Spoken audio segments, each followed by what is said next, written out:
भैया नमस्कार। अगर हमारे चैनल में बड़ा तो हमारे चैनल के सब्सक्राइब करो।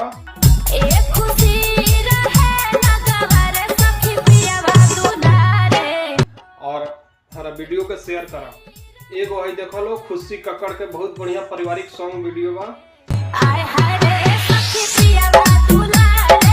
अब वीडियो देखो लो, एंजॉय लो।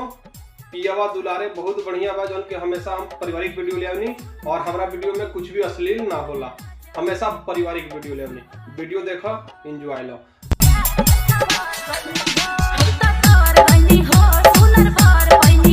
और हमारा वीडियो के अपना दोस्तों में ज्यादा शेयर करिए, जौन के हम ऐसे ही वीडियो बनावत रहनी पारिवारिक, जौन के हमारा वीडियो में कुछ भी अश्लील ना होला।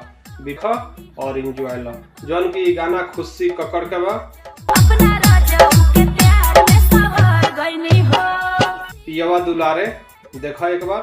वीडियो अच्छा लगी तो चैनल करिए सब्सक्राइब और वीडियो करिए शेयर।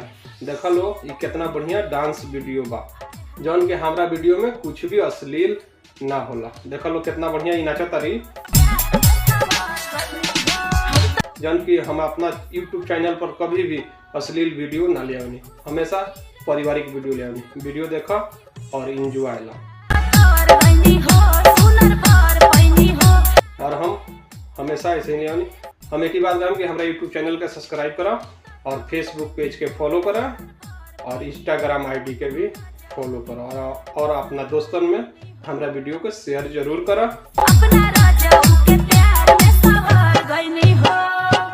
ऐसे ही वीडियो देखते रहो, हमेशा पारिवारिक वीडियो ले आवनी, जौन कि हमारा वीडियो में कुछ भी अश्लील ना होला, हमेशा पारिवारिक वीडियो हो रहेला हमार।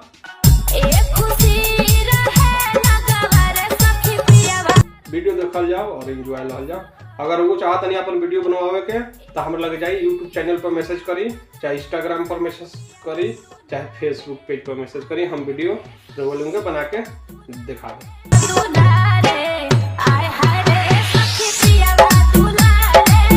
यही इतने वीडियो के करत नहीं खत्म और फिर मिले अगला वीडियो में। जब तक खातिर नमस्कार, फिर मिले अगला वीडियो में और वीडियो को लाइक जरूर करिए।